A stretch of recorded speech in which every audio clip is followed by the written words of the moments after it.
Bonjour et bienvenue à cette spéciale formation 30 jours pour devenir graphic designer sur Photoshop. Cette formation est totalement gratuite et vous est offerte par Preuve Digital et Monsieur Digital Cameroun. Bienvenue dans ce nouveau chapitre où nous allons apprendre à utiliser les calques sur Photoshop. Alors, nous sommes au jour 4. Alors, c'est quoi les calques? Les calques, c'est simplement lorsque, au primaire, on voulait dessiner, on utilisait plusieurs couches de dessin. Donc, ici, si vous remarquez, nous avons donc nos différentes couches de dessin. C'est un petit où on met la base, après on met une telle autre ou une telle autre couche. Donc, vous allez comme ça sur votre interface Photoshop, vous allez vous rendre compte que nos éléments sont disposés en plusieurs couches qui sont progressives. Et de la même manière que nos éléments sont disposés en plusieurs couches ascendantes, on peut aussi segmenter notre visuel en plusieurs parties. Par exemple, ici, on peut avoir en tête de notre visuel. Ici, on peut avoir le bas de notre visuel. Et là, nous avons le fond de notre visuel. Donc, ces éléments-là, ici, sont en fait des calques. Ça, c'est le fond de notre visuel. Si vous voyez que si on clique ici, le visuel devient transparent. C'est comme ça, justement, que les gens font pour avoir des logos qui sont transparents et qu'on peut directement importer sur l'image.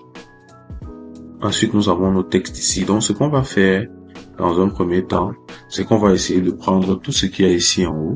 Et on va couper. Voilà. Il y a aussi cette propriété sur les calques. Lorsque vous cliquez pour déplacer un élément, vous pouvez vouloir que cet élément-ci ne se déplace pas. Donc, on va faire CTRL Z pour le ramener. On va cliquer sur le petit cadenas ici. Là, c'est pour que l'élément ne soit plus déplaçable. À partir de ce moment-là, on peut donc venir faire notre sélection ici. Et on sélectionne tout ce qui est là. Et on fait CTRL G. CTRL G, c'est pour simplement dire, crée-moi un groupe avec les éléments dont je suis en train de sélectionner. Et tu peux nommer ce groupe en tête. En tête. Voilà. Et maintenant, on va venir créer un autre groupe ici. En créant ce groupe, on va faire CTRL G encore. Et on peut dire à ce groupe que ce groupe c'est pied de page. Voilà. On peut dire que ça c'est un groupe qui s'appelle pied de page. Voilà. Donc là, on a fait un travail. C'est maintenant un peu plus propre ici du côté de nos calques. Vous voyez, on avait 3 calques ici. Ici, on avait 3, ça faisait 6 calques. On a regroupé tout ça en 2. Ça fait que même quand une personne prend ce visuel, il voit en tête, il sait que s'il veut modifier quelque chose ici, il peut aller dans en tête et il va modifier cela. Donc ça, c'est une manipulation que vous pouvez faire sur vos calques.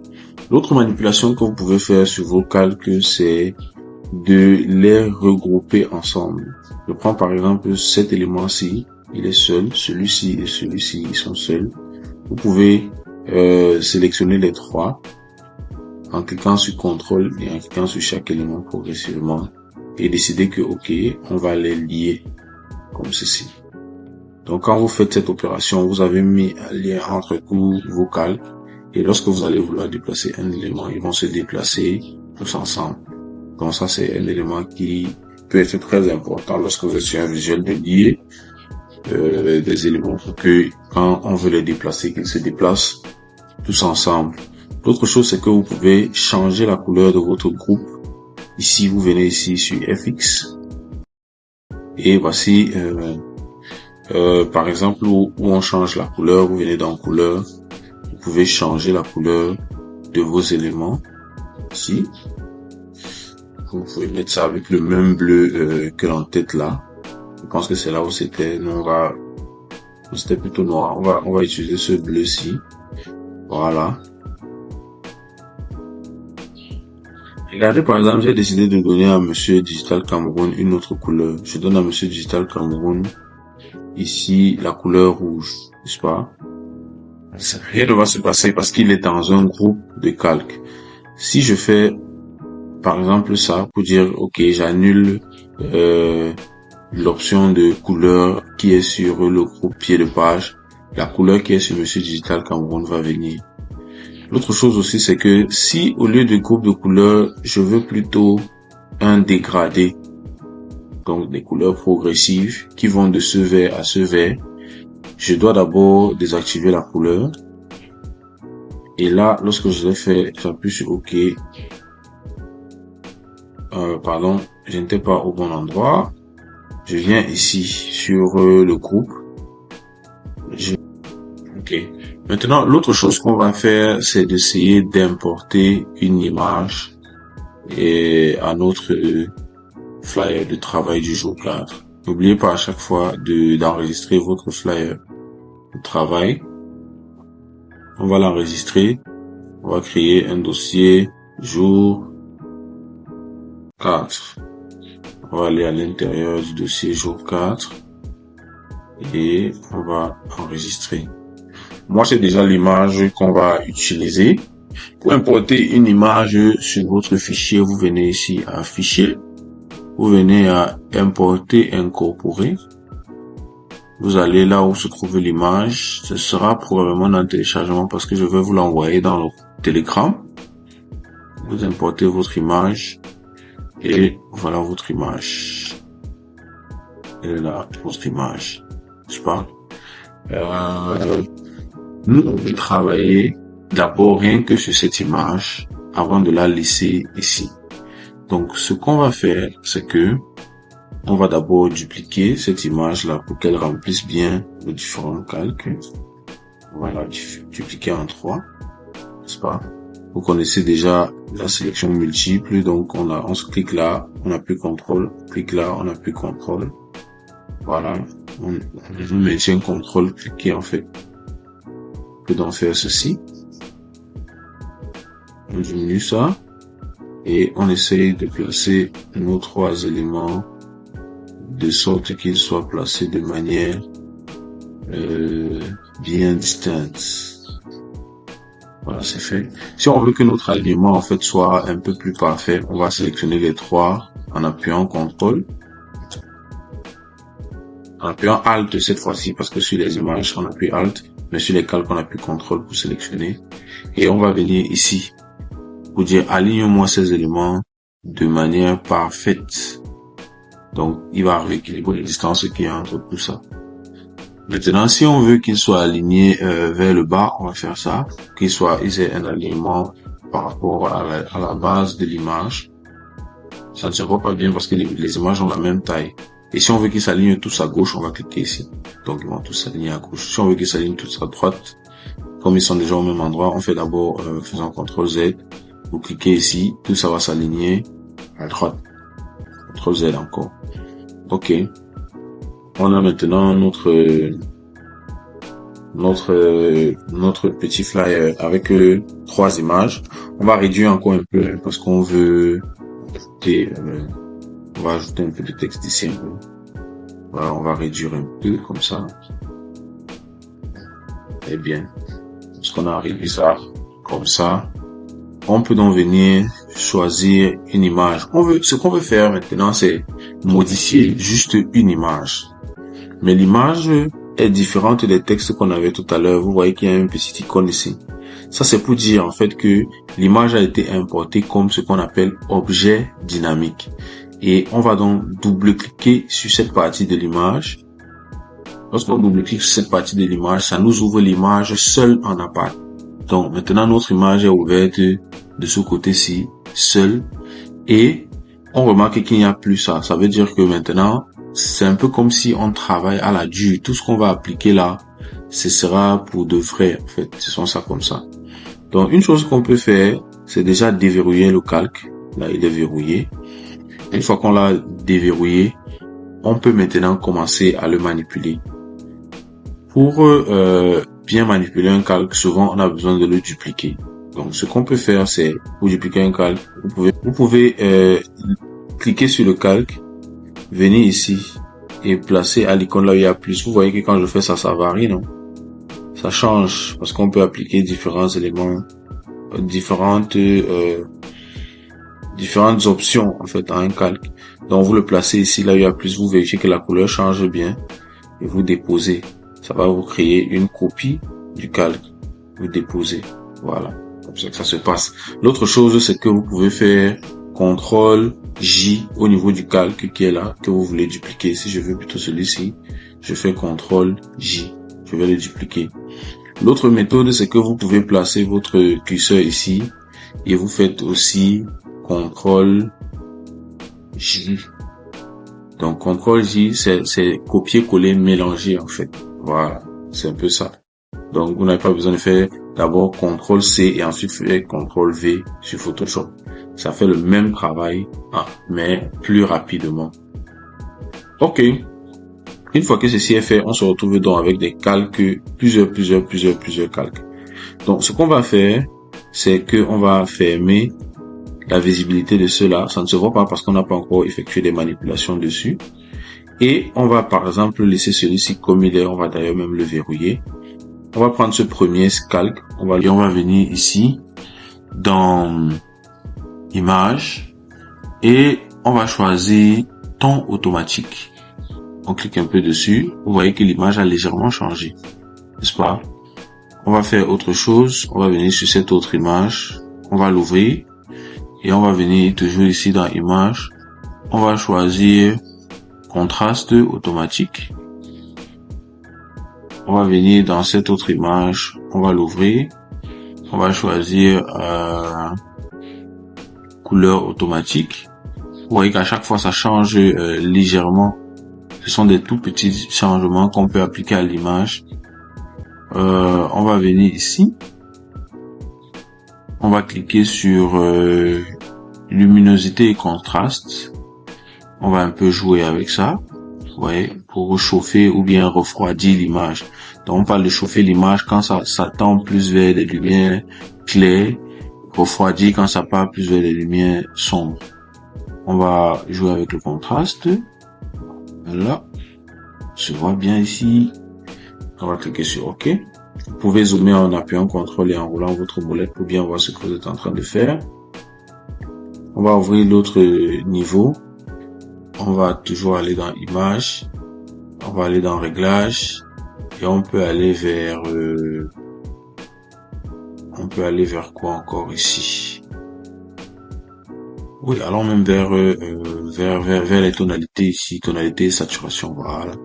Il y a beaucoup de choses à faire. Vous voyez que dans les tonalités, on peut choisir que notre image sera plus rougeâtre. Je suppose que vous avez déjà vu ce genre d'image qui est un peu loin de la réalité. Où on peut aller vers ici. Ça, c'est la luminosité carrément.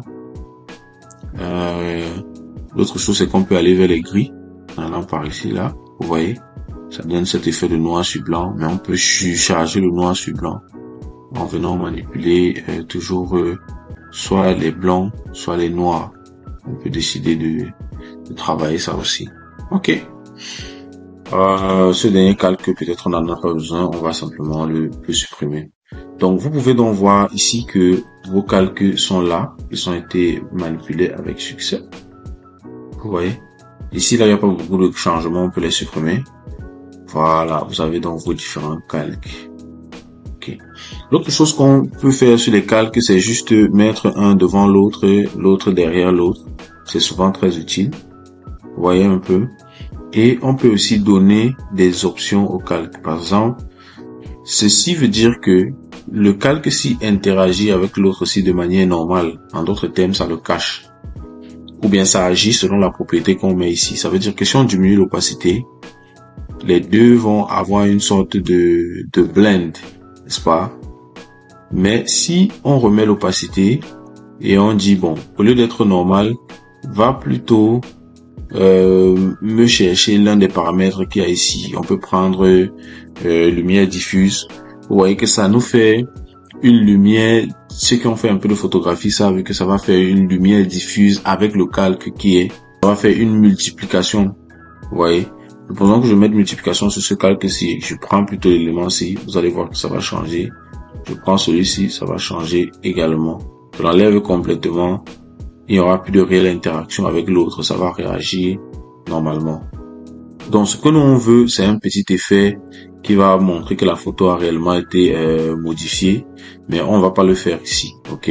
Ça, c'était juste pour voir que si on prend par exemple ici le calque qui est maintenant supérieur là, et on part dans tonalité ici, on prend luminosité et contraste, on fait ça, on le met à moins 90, et celui-ci, on le met ici, on fait OK, c'est bien différent de ce qu'on avait, on fait CTRL S. Bon, ils veulent simplement, ce message veut simplement dire qu'il faut aplatir nos calques. Voilà, c'est aussi important. Pour aplatir le calque, vous sélectionnez d'ici à là. Vous pouvez cliquer sur le premier, vous cliquez sur vous appuyez la touche Tab sur votre clavier, celle qui est au-dessus de contrôle, et vous cliquez sur celle qui est en haut. Ça va vous sélectionner tous les calques. Vous faites un clic droit et vous allez voir ici aplatir les calques. Alors, pour le petit exercice du jour, vous allez faire CTRL S, vous avez aplati vos calques, vous revenez sur l'image principale. Et qu'est-ce que vous faites sur l'image principale? Sur chaque image, vous cliquez sur FX et vous attribuez une couleur. Le vert pour celle de gauche, le rouge pour celle du milieu et le jaune pour celle de droite. Vous essayez de diminuer l'opacité pour que ça donne à peu près ce que vous avez là. Vous regroupez ces éléments, vous les réduisez pour laisser un peu d'espace pour le texte qui vient. Allez, c'est parti, on se retrouve après. Et le truc particulier avec votre étoile, c'est que lorsque vous l'aurez mise ici, n'est-ce pas, vous essayez de faire en sorte que votre étoile soit alignée au centre de cet élément. Ça veut dire que vous faites ceci, vous sélectionnez les deux éléments et vous faites un alignement sur le milieu comme ça. Voilà. Vous vous rassurez que ça reste aligné en fait avec tout ça. Donc ça veut dire que vous pouvez sélectionner même les trois. Vous faites un alignement au centre. Voilà. Et maintenant votre étoile, vous allez lui enlever toute forme de bordure, n'est-ce pas? Et vous allez donner à votre étoile la couleur jaune. Puis vous allez faire en sorte que dans votre couleur jaune, on puisse entrevoir légèrement comment on appelle, qu'on puisse entrevoir légèrement ce qu'il y a derrière, quoi. Ça se voit quand même un peu ce qu'il y a derrière. Voilà. Donc vous aurez quelque chose qui sera à peu près comme ça. Ou bien sinon vous pouvez mettre votre étoile un peu ici en haut pour ne pas cacher le bonhomme qui est là. Voilà. C'est tout pour ce cours sur les niveaux. Voilà, je vous laisse cet espace pour mettre une petite phrase créative. Vous pouvez écrire une phrase ici. Votre phrase, vous pouvez la séparer en plusieurs parties, c'est-à-dire vous pouvez avoir un truc du genre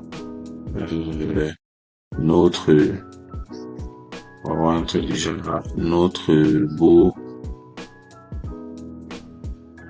pays, exemple. On va avoir un truc du genre notre beau pays. Ceci, je ne sais pas si on avait mis on avait groupé ou pas, mais bon, vous allez essayer de réduire ça un peu comme ça, que ce ne soit plus le message principal, mais c'est là, n'est-ce pas? Et vous allez venir prendre le texte le plus gros qui est là. Vous allez agrandir comme ça, voilà, pour que ça devienne le message principal. Voilà. Et là, on va écrire en gros caractère Cameroun. Cameroun, notre beau pays. On va rendre ça vraiment plus gras. Vous vous rappelez, on utilisait la police Montserrat hier. Donc, vous allez utiliser la même police aujourd'hui. Cameroun, notre beau pays. Voilà. Et puis, c'est tout. Bon, notre pied de page aujourd'hui, qu'est-ce qu'on va en faire? On va prendre un triangle comme ça. On va dessiner un rectangle, pardon, excusez-moi. Ce rectangle, on va vider son centre et on va lui donner une bordure même de 4. Et cette bordure-là aura la même couleur que le texte le texte-ci, le texte code digital, monsieur digital, votre signature qui est votre nom, ok, votre nom d'artiste. Donc, on va mettre ça comme ça. Maintenant, pour cette partie qui est ici au milieu là, vous choisissez, hein, en dehors du drapeau qui est vert ou jaune, vous choisissez les couleurs que vous voulez utiliser ici, vous choisissez quelle couleur vous voulez utiliser ici. Et voilà, si vous voulez mettre quelque chose d'autre, vous le mettez, mais que ce soit vraiment très très simple, très très soft, très très léger. Ok. Donc, on a appris comment importer les images. Ça veut dire qu'on peut encore faire quelque chose sur notre image pour que ça ne soit plus trop blanc comme les autres jours. On peut simplement... Attendez, j'aime quand c'est un peu arrondi. Quand c'est un peu arrondi là. Mais bon, on peut revenir sur notre dernier calque ici, c'est-à-dire notre page blanche là derrière, et essayer de faire qu'elle ne soit plus trop blanche. Pour ce faire, on va incruster l'image. On va utiliser toujours notre même image. Vous allez voir, c'est ça bien. Voilà. Mais, sauf que là, maintenant, on va bien faire comme ça pour agrandir notre image. Vous voyez comment ça ressort. On va bien faire ça comme ça. Voilà. Maintenant qu'on a fait ça comme ça, on n'arrive plus à bien lire notre texte. Donc, qu'est-ce qu'on peut faire? Moi, je pense qu'on peut...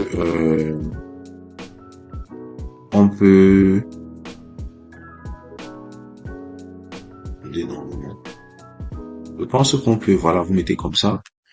Je pense qu'on peut simplement faire ceci. On clique ici. Tac, tac, tac. Et lorsque vous avez cliqué là, vous voyez une petite blanche qui sort là. Une petite page blanche qui sort. C'est pour dire que on peut effectuer des manipulations sur ce calque-ci sans le gâter. Nous, la manipulation qu'on veut faire, on va utiliser cet outil juste pour aujourd'hui, hein. Et c'est la dernière chose qu'on va faire. On va cliquer là. Vous voyez? Et on va faire ça. Vous voyez ce qui se passe? Ça nous réduit un peu les éléments. Voilà. Une fois qu'on a fait ça, on va venir faire ça plutôt ici en haut, hein, pour ne pas perdre la teneur et tout. Voilà. Maintenant que c'est fait, on va diminuer notre opacité. Voilà. Très bien. On a diminué notre opacité ici. C'est cool. Je pense que pour aujourd'hui, c'est suffisant. On va pas faire plus que ça. Donc, une fois que c'est fait, le même processus vous connaissez. Vous exportez votre image, vous mettez dans le groupe WhatsApp, vous mettez en statut. Vous n'oubliez pas de taguer le groupe. C'est mieux quand on tague le groupe au lieu de taguer les administrateurs individuellement. Et vous n'oubliez pas de partager, de liker cette publication et de vous abonner. Vous sentez vous-même comment ça monte déjà. L'information est en train d'avancer dans le bon sens. Allez, c'est tout pour aujourd'hui. Bonne journée à tous.